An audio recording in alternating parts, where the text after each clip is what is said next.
오랜만입니다. 2학기가 시작됐어요. 자, 우리는 여전히 고려 시대를 하고 있습니다. 자, 오늘 할 부분은 고려 전기의 대외 관계입니다. 이 대외 관계라는 건 간단하게 얘기하자면 다른 나라와의 관계를 의미해요. 그래서 오늘 이제 여기 학습지 27페이지에서 자세한 내용들을 다룰 텐데, 세세한 내용을 다루기 전에 고려 전반적인 대외 관계를 시대별로 여러분에게 흐름으로 한번 알려드리겠습니다. 이 고려를 이제 통으로 딱 배울 때 이 자세한 내용을 아는 것도 좋지만 전반적인 흐름을 파악하는 것도 중요한 거니까요.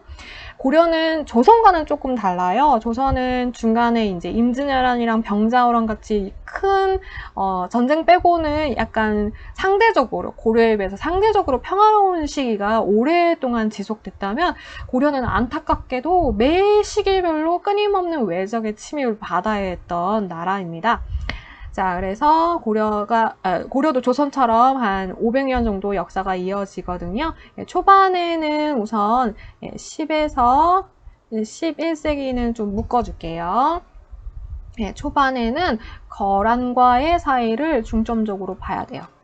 그 다음에 12세기 되면은 이제 여진과의 관계가 매우 주를 이룹니다. 그 다음에 13세기쯤 되면 이제 전 세계적으로 유명한, 여러분 징기스칸이라고 들어봤죠? 네, 이 몽골이 고려까지 침략을 하게 되는 거고요. 이제 14세기 되면은 동아시아 전반적으로 어마무지하게 큰 변혁의 시기예요. 혼란의 시기거든요. 여기에 고려도 이제 큰 영향을 받아서 이때까지는 굵직굵직한 애들이 이제 메인인 애들이 딱딱 하나예요. 물론 거란 있을 때 여진도 있었고 몽골도 있었지만, 고려에 큰 영향을 준 건 이 시기에는 거란이다, 이 시기엔 여진이다, 이렇게 말할 수 있다면 14세기에는 이제 두 무리가 등장합니다. 한쪽은 홍건적. 자, 그 다음에 얘네는 원래 쭉 있었어요. 근데 이때 어마무지하게 고려를 괴롭힙니다. 바로 왜구입니다. 바다 건너서. 여기는 육지로 오는, 북쪽에서 내려오는, 여기는 이제 바다를 이제. 그래서 위, 양, 사이드 막 장난 아니게 이제 외적의 침입이 많다, 매우 힘들었다. 그러다 보니까 결국에는 고려가 나라를 유지할 수 있었을까요? 없었을까요? 힘들게 되는 거죠. 자, 그래서 10에서 11세기 이 거란 같은 경우에는 나중에 이제 여기 적어져 있는 건 민족의 명칭이에요.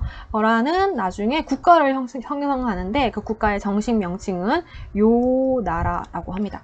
나라 이름이 요예요. 여진도 마찬가지입니다. 나중에 이제 국가를 건설하고 금나라. 몽골 같은 경우는 중국 전역을 전부 다 지배하고 원나라를 성립합니다. 근데 이 원나라는 오래 가지를 못해요. 중국을 완전히 지배하긴 했지만 중국 사람보다 몽골 사람의 수가 훨씬 적거든요. 근데 소수의 몽골 사람으로 많은 이 중국 한족들을 지배하려고 하다 보니까 아무래도 몽골인 제일주의, 이렇게 한족들을 되게 상당히 차별 대우하는 겁니다. 그러다 보니까 반발을 많이 하게 되는 거죠. 이게 중국의 이제 농민들이 살기가 매우 힘들어지니까 농민 반란을, 원에 대항해서 농민 반란을 일으켜요. 이때 농민 반란을 일으켰을 때 이 사람들이 썼던 두건의 색이 옛날에 한나라 땐 노란색 두건이었거든요. 이때는 붉은색으로 바뀌어요. 그래서 홍건적이라고 불립니다. 자, 이 홍건적이 중국에서만 활동한 게 아니라 이리저리, 원나라에서만 활동한 게 아니라 이리저리 치다가 국경 근처로 넘어오면서 고려도 약탈을 가고 막 그러는 거예요. 홍건적의 무리들이 되게 많은데 이 홍건적 무리 중에 이제 가장 유명한 사람이 바로 주원장이라는 사람입니다. 이 사람이 왜 유명하냐면 이 농민 반란을 일으켰는데 대부분 농민 반란의 끝이 되게 멸망이 안 좋거든요. 최후가 별로 안 좋아요. 성공한 경우가 드물어요. 그 나라를 흔들기는 하지만은 새로운 국가 건설까지는 가지 못하는데 이 홍건적 출신이었던 주원장은 특이하게도 나라를 건설합니다. 그 나라가 바로 명나라예요. 그래서 이런 명이라는 단어가 등장했다라는 걸 의미하는 바가 뭐냐면 중국이 원에서 명나라로 곧 교체될 거다라는 힌트를 주고 있는 겁니다. 여러분에게. 원명 교체기라고 표현을 하는 거죠. 그리고 이것과 맞물려서 우리나라도 이제 고려가 곧 멸망하고 새로운 나라가 등장합니다. 그게 바로 조선이 되는 거죠. 그래서 이 시기를 고려의 말이고 조선의 초기이기 때문에 여말선초 이렇게 부르는 겁니다. 그래서 이런 게 있어요. 그래서 여기 있는 나라들은 쭉 보면은 중국 입장에서 봤을 때는 북방에 위치해 있습니다. 그리고 이들의 특징이 뭐냐면은 유목민족이에요. 여러분 유목이 뭘까요? 유자라는 건 흐르는 거예요. 한쪽에 이렇게 딱 정착해 있는 게 아니라 여기저기 떠돌아다녀요. 목이라는 건 뭡니까? 목축입니다. 이들은 목축을 할 수밖에 없어요. 왜냐? 이들이 살고 있는 이 북방 지역은 농사를 짓기에는 상당히 불리한 조건이거든요. 그래서 이들은 목축으로 삶을 꾸려나갑니다. 그리고 여기는 초원지대예요, 여러분. 그러면은 가축들이 열심히 풀을 다 뜯어먹고 나면은 풀이 안 나는 그 시기가 있겠죠. 그러면은 굶어 죽을 수 없으니까 다른 곳으로 이동을 해야 돼요. 그러니까 유목을 하는 겁니다. 자, 이때 대부분 기르는 가축들은 어떤 게 되냐면 소 같은 경우에는 농사나 이렇게 정착해서 많이 기르는 가축이거든요. 그래서 이때 대부분 같이 데리고 다녀야 되고 이렇게 홀가분하게 떠날 수 있어야 되는 겁니다. 그러다 보니까 양이나 말을 많이 길러요. 자, 그래서 여기 있는 북방의 유목민족들은 어렸을 때부터 말 타는 게 매우 익숙한 사람들이에요. 심지어 이쪽에서는 어떤 속담까지 있냐면은 걸음마를 떼기 전에 이미 말 타는 걸 익힐 정도다 라고 할 정도로 말을 매우 잘 타는 사람들입니다. 그러다 보니까 이들이 이 유목민족들이 군대를 꾸리게 되면 자연스럽게 어떤 군대를 꾸리게 될까요? 그냥 걸어다니는 병사보다 말을 탄 병사들이 많겠죠. 말 탄 병사들도 말을 매우 잘 탑니다. 그래서 우수한 무슨 병을 가지게 돼요? 기마병 또는 다른 말로 기병을 가질 수 있게 되는 겁니다. 이 기병이라는 존재는 말 타고 있는 병사는 어떤 효과를 가져오느냐? 여러분, 인간과 말이 육체적으로 싸움을 한다면 인간이 이길 수 있을까요? 아닙니다. 이 말 뒷발에 채이면은 난리 나요. 죽을 수도 있어요. 사람들 매우 위험해요. 사람 의외로 연약하거든요. 그래서 걸어다니는 이 보병과 말탄 기병의 그 병력 차이, 이렇게 싸움의 그 차이를 무기로, 현대전으로 비유를 하자면은 걸어다니는 보병들은 그냥 단순하게 총을 가지고 있는 병사, 이렇게 비유하고, 기병은 뭘 이용하는 병사일까요? 네, 지금 탱크에 타고 있는 병사라고 생각하면 됩니다. 엄청난 병력 차이인 거죠. 근데 얘네들은 그런 우수한 기병이 많다라는 겁니다.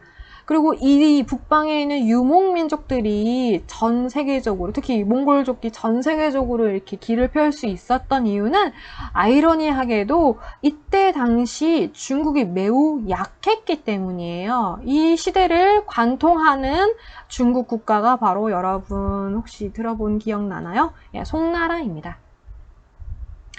여러분 2학년 때 이 세계사 하면서 들어본 기억은 살짝 나죠? 네. 이 송나라 하면은 문화적으로는 매우 뛰어납니다. 학문적으로도 엄청나게 뛰어나죠. 성리학이 이제 송나라에서 나오는 거거든요. 그리고 시인들도 많고, 그림 잘 그리는 사람도 많고. 근데 이 송나라는 첫 출발 때 당나라 다음에 송나라거든요. 이 당나라가 절도사들 때문에 나라가 망했어요. 이 절도사들은 지방에서 군사력을 갖고 있던 사람이었기 때문입니다.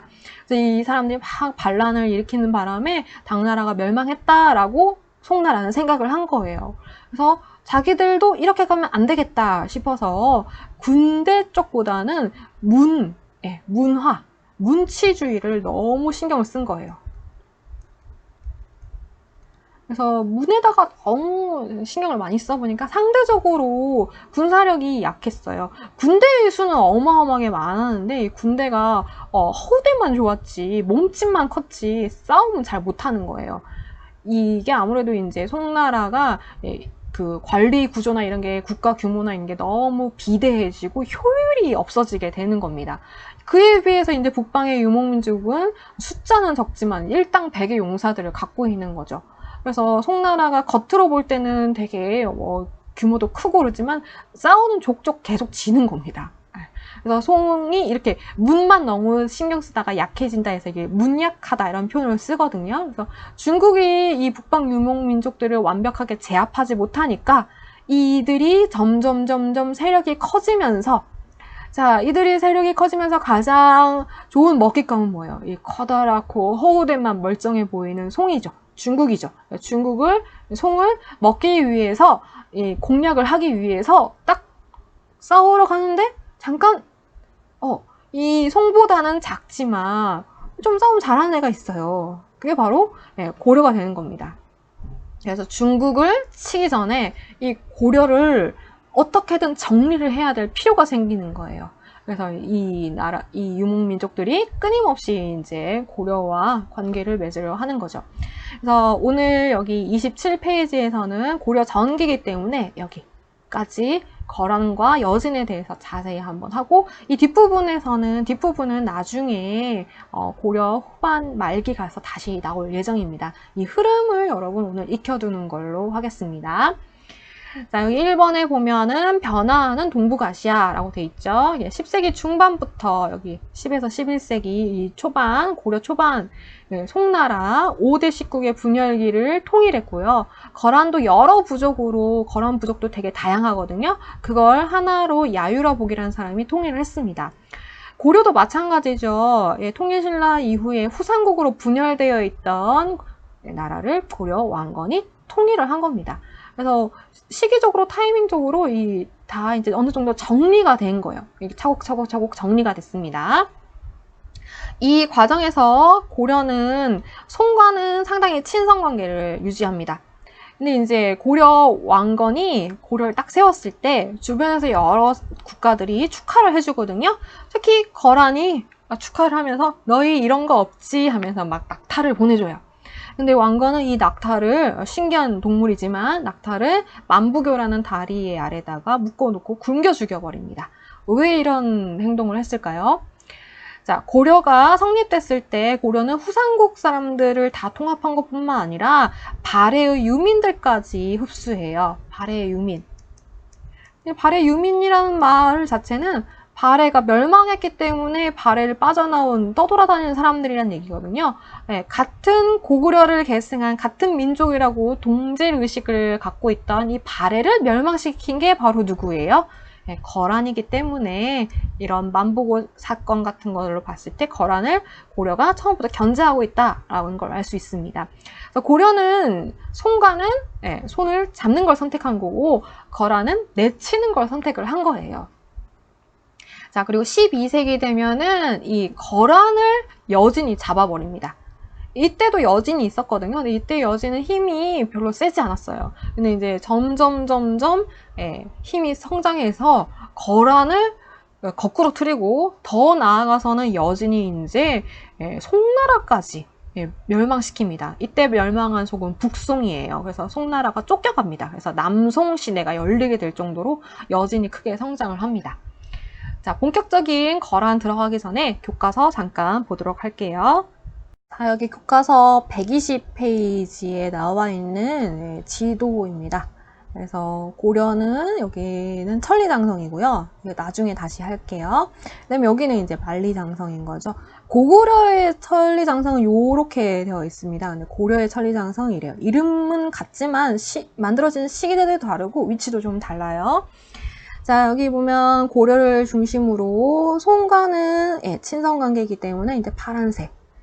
그리고 이제 주변에 있는 나라들, 여기와는 이제 특히 북방에 있죠. 여기서 봤을 때, 우리 입장에서 봤을 때 북방에 있고, 여긴 드넓은 초원지대이기 때문에 유목민족입니다. 서하도 북방 유목민족에 들어갑니다. 근데 서하는 우리랑 직접적으로 이제 연결은 안 되는 거죠. 서하 같은 경우는 송나라와 이제 여기 비단길, 여러분 옛날에 했던 거 기억나죠? 무역루를 완전히 확보를 해가지고 서하는 이제 돈이 되게 많은 그런 나라였습니다. 아무튼 이런 관계를 가지고 있었고요. 여기에 나와 있는 그림이 이제 거란족들이에요. 이게 말이 있죠. 말과 뗄래야 뗄 수가 없습니다. 자, 이제 본격적으로 거란에 대해서 하도록 하겠습니다.